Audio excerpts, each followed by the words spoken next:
elegido este título, El mundo espiritual secreto de los niños.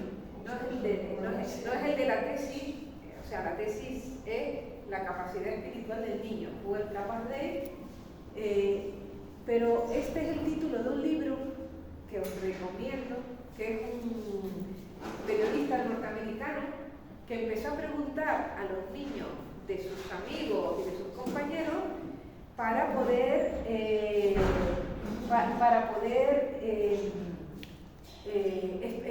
investigar la espiritualidad del niño, y lo llamó así. Es un libro de muy amena lectura. Y me ha encantado titularlo así, El mundo espiritual secreto de los niños. Y yo os pregunto, ¿qué tienen en común Howard Gardner y la inteligencia artificial? Son dos realidades que han puesto de cabeza la escuela.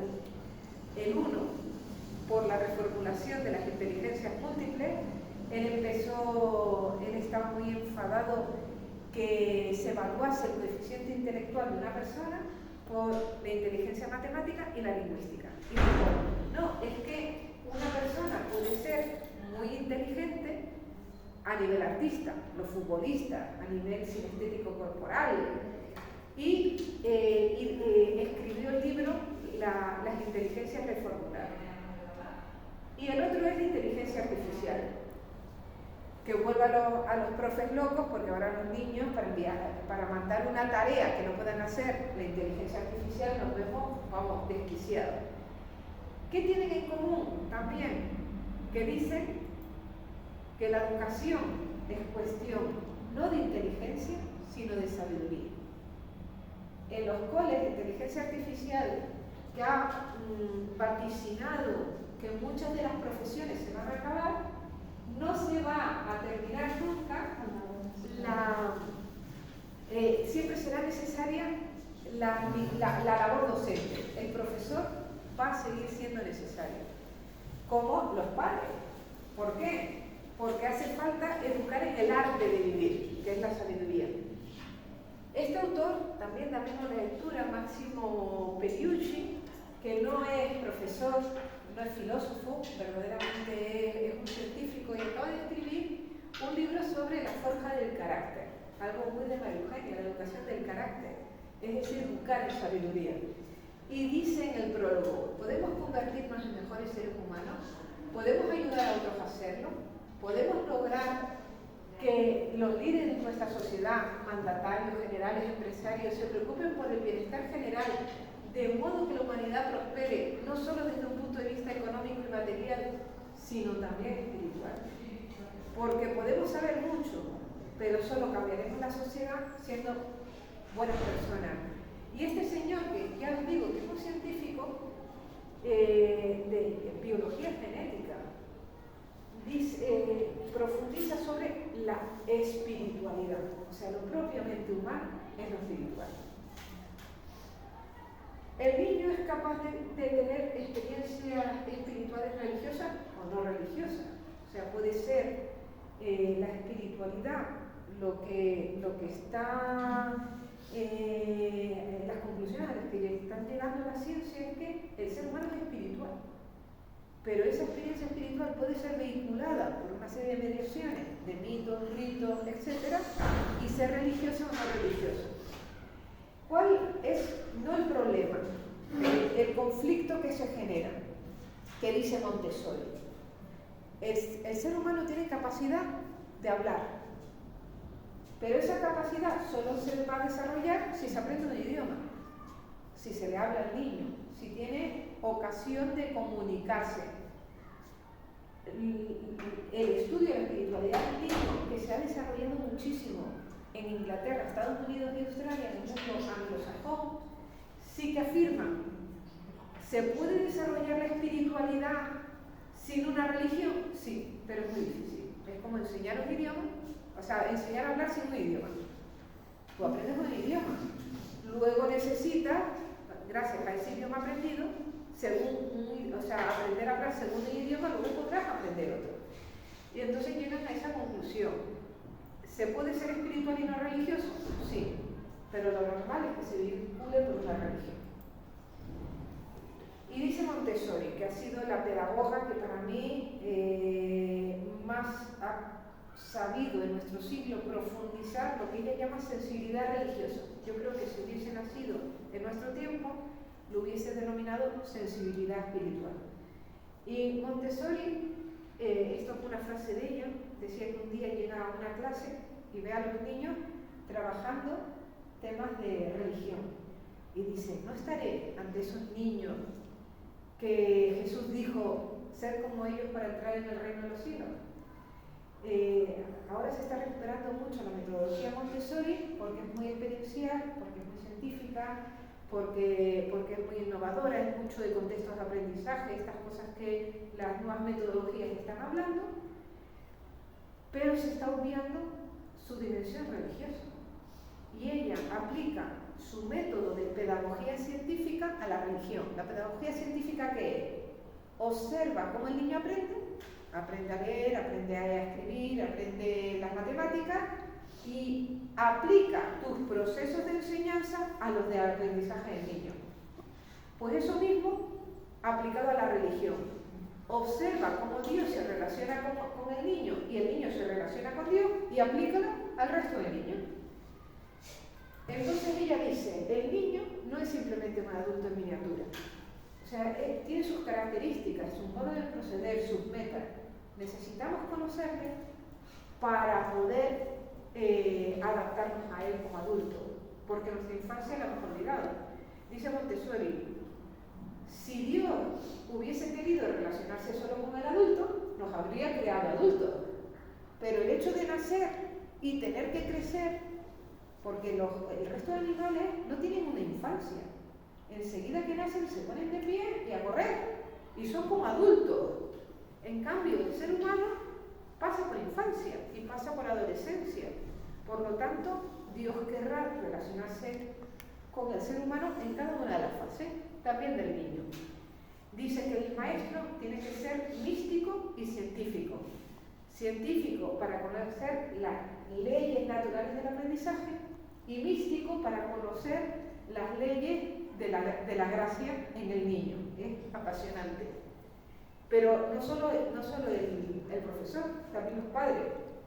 Dice, los padres tienen esta responsabilidad no solo de ayudarles a crecer como personas, alimentarlo, educarlo, sino también desde su dimensión espiritual. Es muy bonito. Vamos, toda la tradición pedagógica cristiana desarrolla el tema de la espiritualidad. De una u otra manera, esto nos daría para 50.000 webinars como este que estamos haciendo. A lo mejor la patente la coge Cuesta Blanca y empezamos a hacer un canal de espiritualidad del niño. Y de la sabiduría nos habla este pasaje de Proverbios. En el libro de los Proverbios, la sabiduría es personificada, o sea, que se representa como un mercader, como una persona que organiza un banquete. Y en este pasaje de Proverbios 8 se representa como una niña que está jugando a los pies del Creador, que se recrea en los seres humanos y que invita a los niños a aprender sabiduría, en el discurso que sigue al versículo 33. Y esta sabiduría, los pilares de esta sabiduría, ¿cuáles son? Los pilares, dice Juan Amós Comenius, es un pedagogo protestante, un obispo protestante, que Jean Piaget lo denominó el padre de la pedagogía moderna, y lo conocemos poquitísimo. Y mirad esta frase, es impresionante, dice, el Creador otorgó al ser humano la semilla, no el árbol, la semilla de la sabiduría, de la honestidad y de la piedad, la semilla. Pero claro, la semilla no da el árbol de la ciencia, de la religión y de la virtud. ¿Cómo podemos llegar a desarrollar la ciencia, la religión y la virtud? Rogando, aprendiendo, practicando. Es impresionante. Este señor aplica el método experimental a la educación. ¿Por qué lo llama Piaget el padre de la pedagogía moderna? Porque ya hace contextos de aprendizaje, que parece que nosotros hemos aprendido en Mediterráneo. Pero este señor, en Didáctica Magna, el libro que escribe, desarrolla el aprendizaje de todas las ciencias, las artes, las letras, desde el método experimental y también la religión. Es impresionante. Casi todos los autores, desde Juan Crisóstomo, siglo III, hasta María Montessori, los pilares de la educación son un trípode, o sea, un taburete de 3 patas. El taburete de 3 patas, la diferencia de la silla, si le quitas una pata, la silla, pues bueno, puedes hacer así un poco de equilibrio y sigues sentado. Pero el taburete, como le quites una pata, se cae. Y el taburete donde se ha sentado la educación cristiana ha sido piedad, virtud y letra. La piedad no es entendida como nosotros la comprendemos como devoción. Es una persona piadosa, es una persona que reza mucho. El primero que las califica así antes de Comenio, o estos son los pilares de la Salle o de la pedagogía ignaciana, pero antes de ello fue nada menos que Erasmo de Róterdam. Erasmo de Róterdam, en la educación del príncipe, que era Carlos V, creo que era Carlos V a quien se dirigía, dice: los pilares de la educación son piedad, virtud y letra. Y la piedad diferenciada de la devoción. La piedad sería ese sentimiento de adoración, de admiración, de cariño, piedad natural hacia los padres, hacia los maestros, hacia la figura de autoridad, y hacia Dios la piedad religiosa.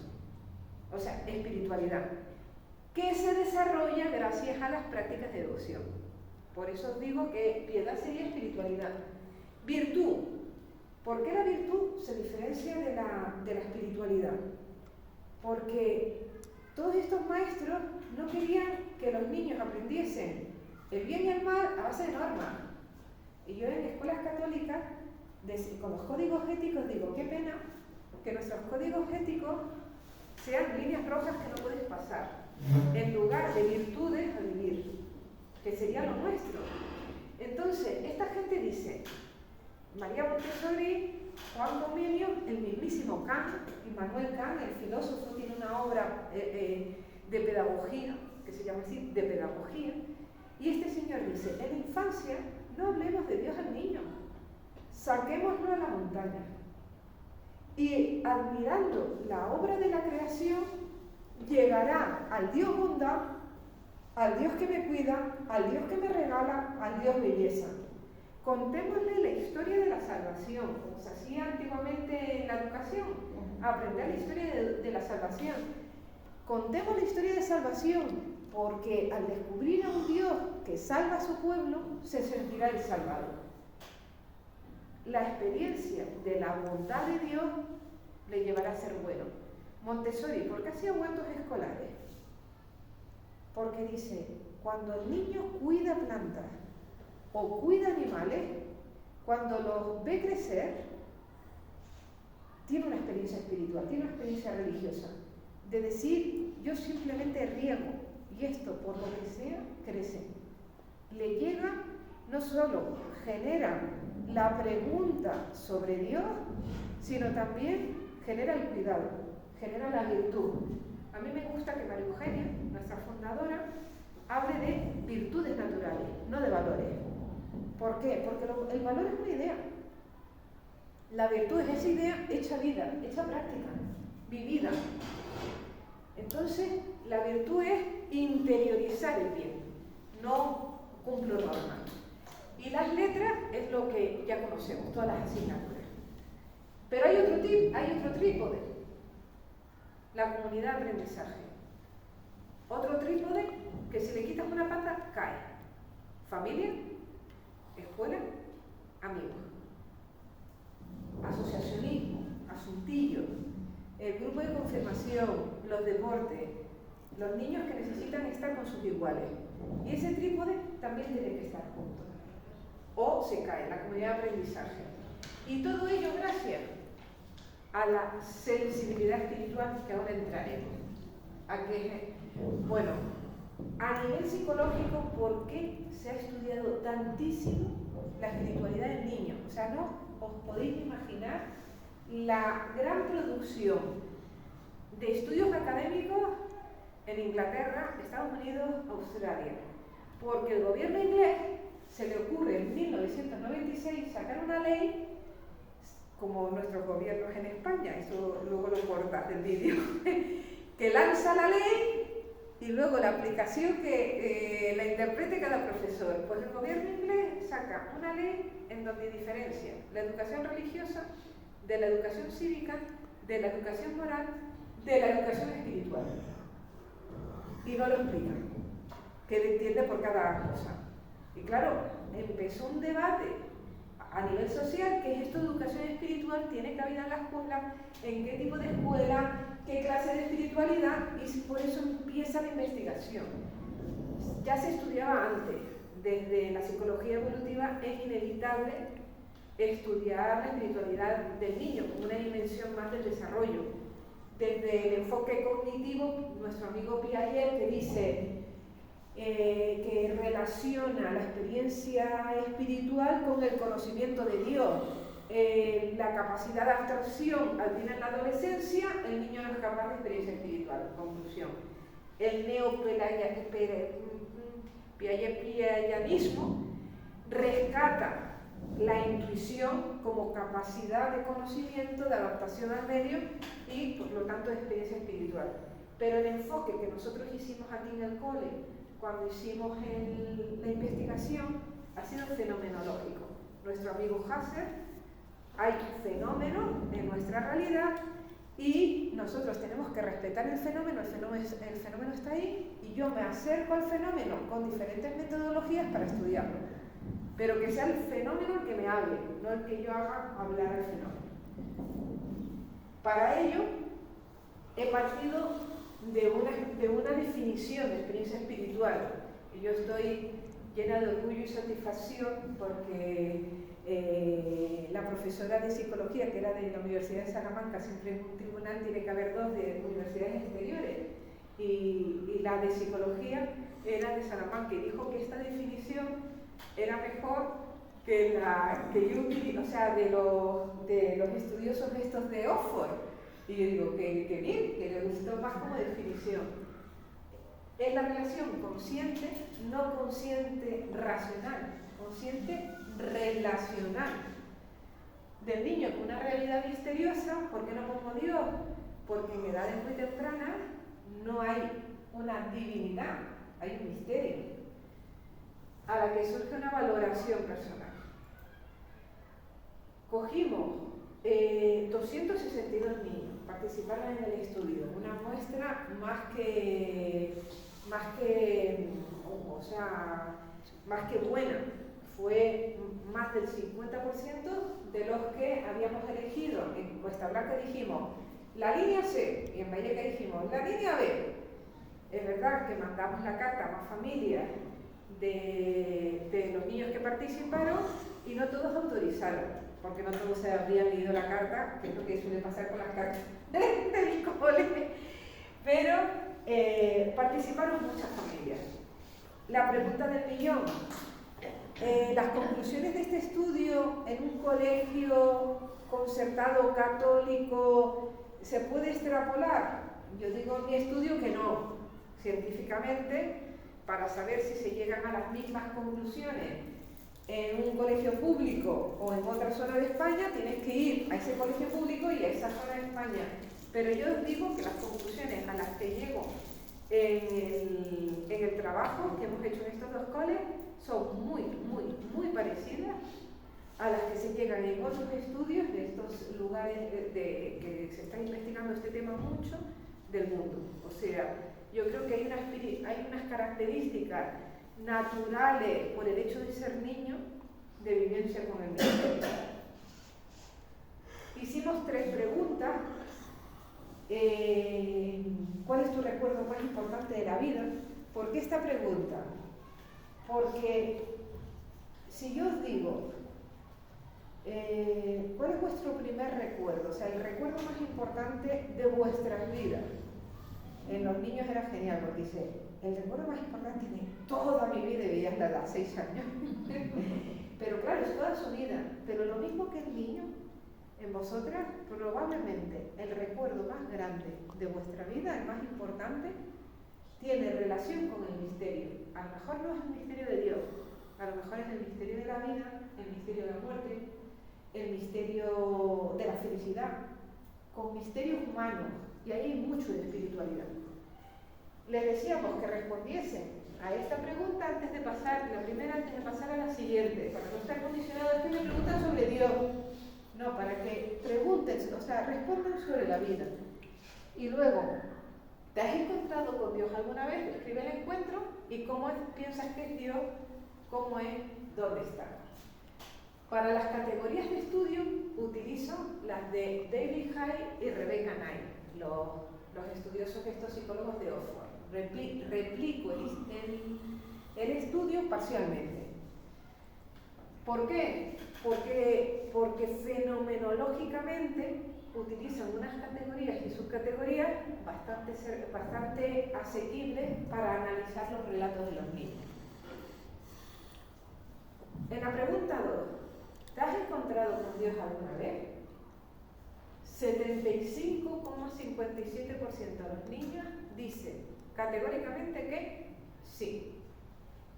Si comparamos con el estudio sociodemográfico de los padres, que muchos se identificaron no creyentes, era anónimo, las preguntas a los padres, muchos dijeron que no eran creyentes, o creyentes a su modo, o agnósticos, indiferentes, muy pocos practicantes.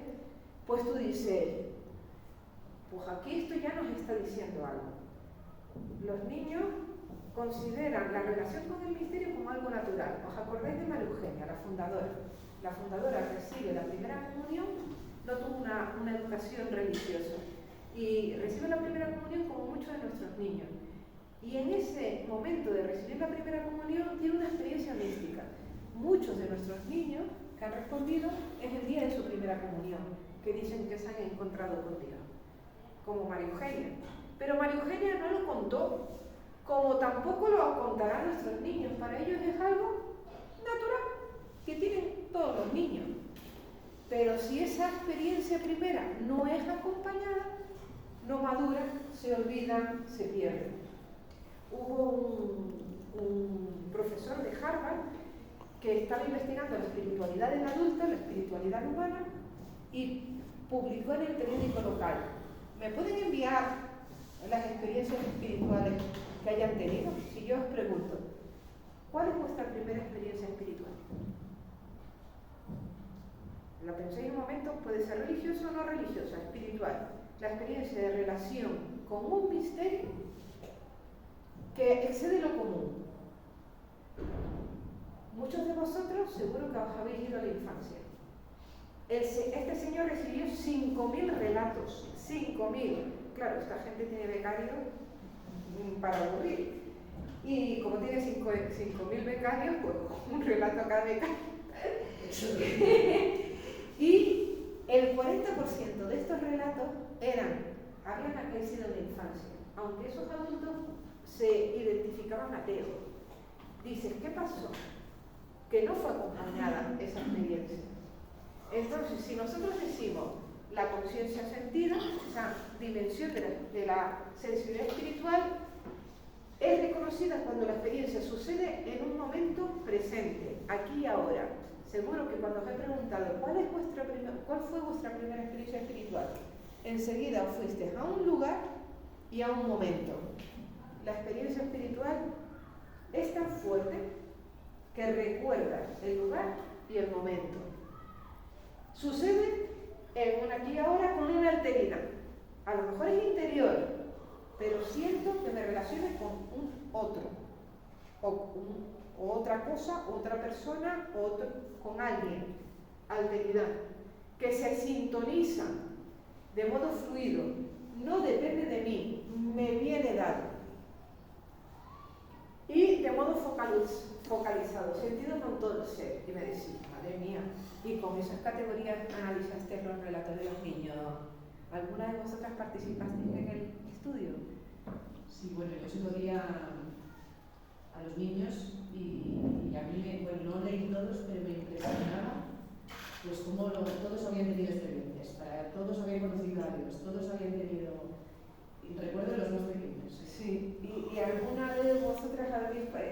vuestros hijos han participado? No.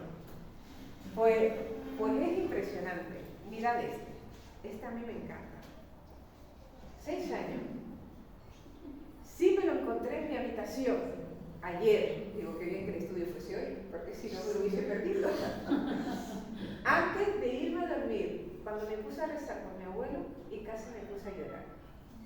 Es que todas esas categorías aparecen en esa relación. Aquí ahora, ayer, en mi habitación, o sea, buenos pelos de punta. Antes de irme, cuando me puse a rezar por mi abuelo. Y es que ese rezar, Santa Teresa de Jesús, la santa española, la mística, define la oración como hablar de amistad con aquel que sabemos nos quiere. Mirad los relatos de los niños. Dice, lo voy a poner aquí que también recogerá, y dice, me he encontrado con Dios en la capilla mientras rezaba y en espacio de orar. Es diferente. Y ya veréis cómo diferencia el rezar de orar. A veces hablo con Él, por las noches un rato. Hablo con Él. ¿Qué definición de oración? Por las noches, cuando estoy a punto de dormirme, casi siempre rezo al Padre Nuestro y siento que Dios está ahí. Con Dios no me he encontrado en carne y hueso. Está bien, o sea, no he tenido la experiencia del resucitado. Pero cuando he rezado, o estaba haciendo la oración de la clase, cuando he rezado, o estaba haciendo, ¿a qué tengo que elegir? A lo mejor, bueno, luego la veis. ¿A qué tengo que elegir? Pero son muchísimos los que se encuentran con Dios hablando con Él. Y no lo llaman oración, no lo llaman rezar. Pero esto es diferencia. Es el rezar personal con la oración de la clase. Me siento genial y feliz. Los sentimientos, cuando está conmigo, porque cuando estoy con Él pienso que estoy segura y no me puede pasar nada. Cuando me siento triste, me pongo a orar y me relajo más. Es evidente el beneficio personal que experimentan con las experiencias espirituales. O sea, dan sentido, se sienten mejor, y luego a mí me ha sobrecogido la cantidad de veces, por eso la importancia de la familia, la cantidad de veces aparece el rezar por la noche. O sea, casi, bueno, sin casi, más que la oración de la clase. Y no el Jesucito de mi vida, porque María Montessori también insiste, las oraciones como Padre Nuestro y tal son importantes, pero déjale al niño contarle a Dios lo que le dé la gana. Hablar con Él. A mí esto me parece fascinante. El misterio sentido se reconocen las experiencias que exceden lo común y pueden provocar maravilla o asombro. En no pocas ocasiones los niños las tratan de describir por medio de elementos elaborados con la imaginación. La experiencia espiritual tiene una característica inefable, difícil de decir, cuanto más si estás aprendiendo a hablar. Por lo tanto, esta niña, cuando estoy sola con mi mamá, lo veo en mi imaginación.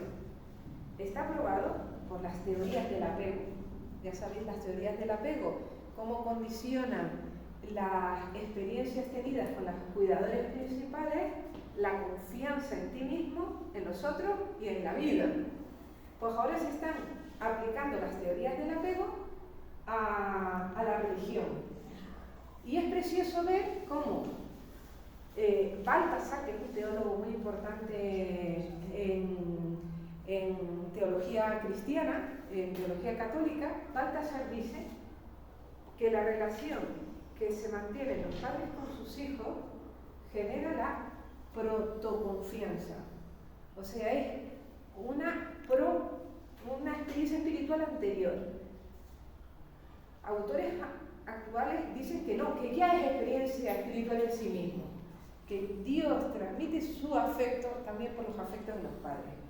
Las teorías del apego van muchísimo más allá y dicen, atención, si la relación con los cuidadores primarios no han sido buenas, la vida genera otros cuidadores, relaciones con otros cuidadores, llámese maestro, llámese tío, o el mismo Dios, que pueden reconstruir apegos dañados. Es impresionante. A mí me encanta. Sintió que estaba Dios porque se lo estaba pasando muy bien.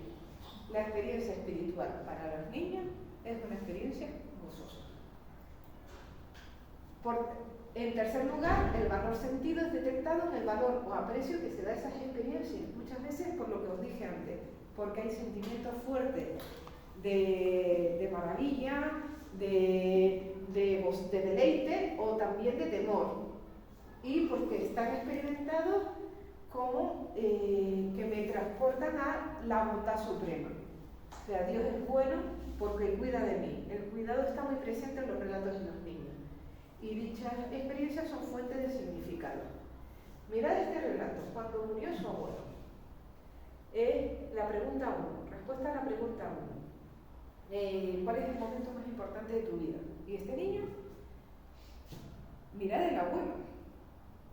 O sea, es la figura más feliz de todo el dibujo. Todos los demás corazones están llorando, pero el abuelo feliz de la muerte. O sea, como diciendo, la experiencia en la vida eterna de estos niños es alucinante. O sea, como la certeza de que su abuelo está con Dios, dice, ¿dónde está Dios? En el cielo con mi abuelo. Y están convencidos. O sea, es algo, mi recuerdo más importante en mi vida es cuando vi por primera vez a mi hermana pequeña. Era de piel pálida y tan pequeña que parecía una muñeca. Las experiencias del misterio de la vida también están muy presentes. O sea, cuando nace una hermanita o cuando nacen ellos mismos. Dice, ¿cuál es tu recuerdo más importante? Cuando nací, porque me encontré con mis padres. Yo digo, esto es que le han enseñado fotos y dice, pues mira, quiero tanto a mis padres que ese momento es el más importante para mí. Y luego, este es más elaborado. Por cada acto de bondad que recibo de alguien, ya que somos instrumentos de Dios, su bondad se refleja en cada uno de nosotros. Son 11 años. Aquí ya se ve una respuesta más elaborada. Pero es bonito ver que la relación del niño con Dios es a veces directa. Hablo con él todas las noches. Hay otras veces mediadas por la naturaleza. ¿Dónde está Dios? En la montaña. O viendo un atardecer. O sea, mediada por la naturaleza o mediada por las personas en relación con otros. A mí este me enamora, este dibujo. O sea, a la tercera pregunta, esta tercera pregunta ya no es del estudio de Oxford, esta me la inventé yo. ¿Cómo es Dios y dónde está? Entonces, como no tenía categorías de análisis, lo que hice fue, de sus relatos, iba poniendo, cuando aparecía por primera vez, Dios es inteligente, lo marcaba, y a partir de entonces categorizaba a todos los inteligentes ahí. Mirad el Dios de los niños. O sea, para los niños Dios es bueno. Mirad la gráfica. O sea, las características de bondad, de amabilidad de Dios son las que se salen de la gráfica. Una mamá me decía ayer en Vallecas, ¡oh, qué bonito! Porque nosotros hemos recibido una educación de un Dios que castiga, de un Dios poderoso, de un Dios... En cambio, el Dios de los niños es un Dios bondadoso. Y decía también de la muerte, como la muerte, qué pena, qué tristeza, que no se cae. Y la idea de la muerte de los niños es que hay otra vida. Lo que sale de ellos, esto no es algo inventado, es lo que sale de ellos analizado en una realidad concreta de Vallecas y Cuesta Blanca, pero os digo que otros estudios en otras poblaciones llegan a las mismas conclusiones. El Dios de los niños es un Dios bueno. ¿Dónde está? Pues con ¿dónde está? Hice lo mismo. De sus relatos lo iba analizando y está muchísimo un Dios por encima de nosotros, ¿dónde está? En el cielo. Un Dios entre nosotros, ¿dónde está? Cuidándonos, a mi lado. Un Dios en nosotros, ¿dónde está? En mi corazón. O un Dios en edificios o lugares. Si lo vemos desde el punto de vista evolutivo, vemos cómo lo más pequeño es algo más espacial. Dios está en el cielo o en los edificios. Y según va creciendo, es más relacional. Dios está entre nosotros o en nosotros. Este dibujo me encanta.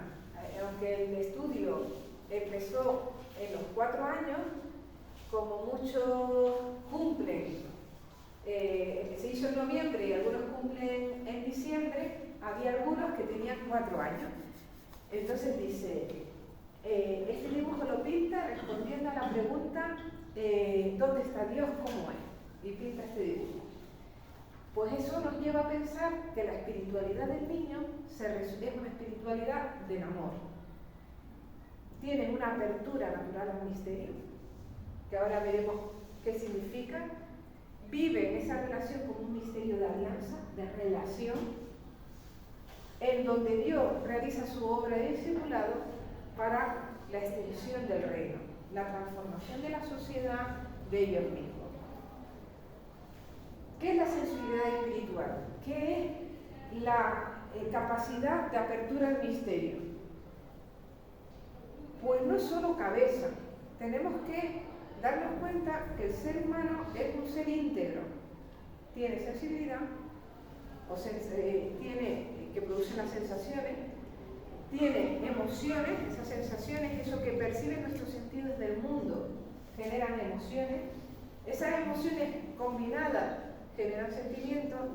Esos sentimientos son los que van constituyendo nuestros afectos, y esos afectos es lo que constituye nuestros juicios teóricos, lo que conocemos de la realidad, y nuestros juicios prácticos, lo que hacemos. En la película de Disney, In and Out, en la primera queda muy clarito lo de las emociones y sentimientos. Y ahora, en la segunda, Adolescencia, queda muy clarito lo de los afectos y los pensamientos. Cómo se va constituyendo la personalidad. Esto es para decir, ¿la educación emocional es importante? Por supuesto. Pero también la gestión emocional, o sea, la sensibilidad, nos viene dada por nuestra genética, por nuestro crecimiento, por nuestra educación, nos condiciona la manera de vivir y relacionarnos, pero nosotros también la podemos condicionar.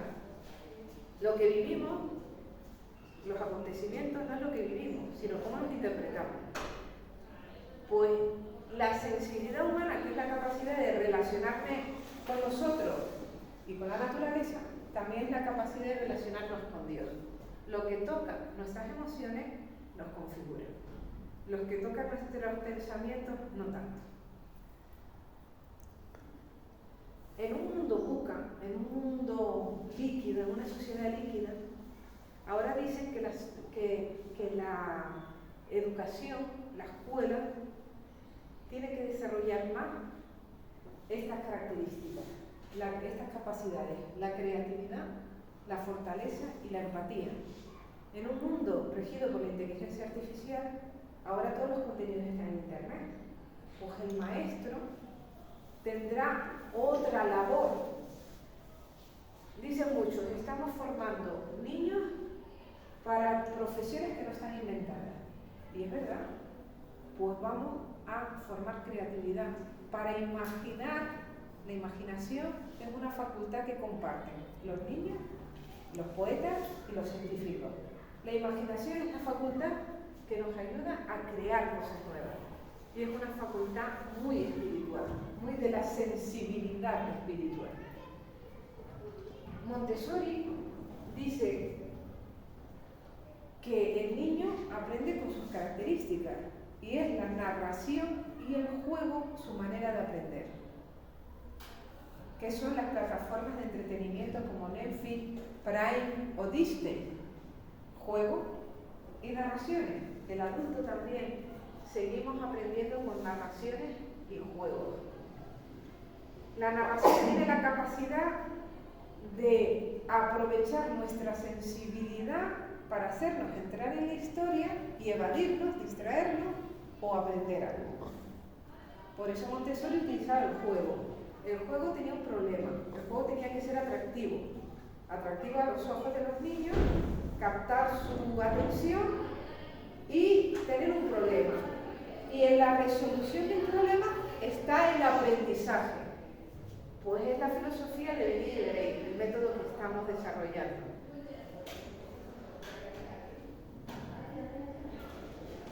La pastoral de la experiencia, o sea, la importancia de de transmitir lo que es la formación religiosa, la liturgia, la praxis cristiana o la oración, desde ese aprovechamiento de la sensibilidad espiritual.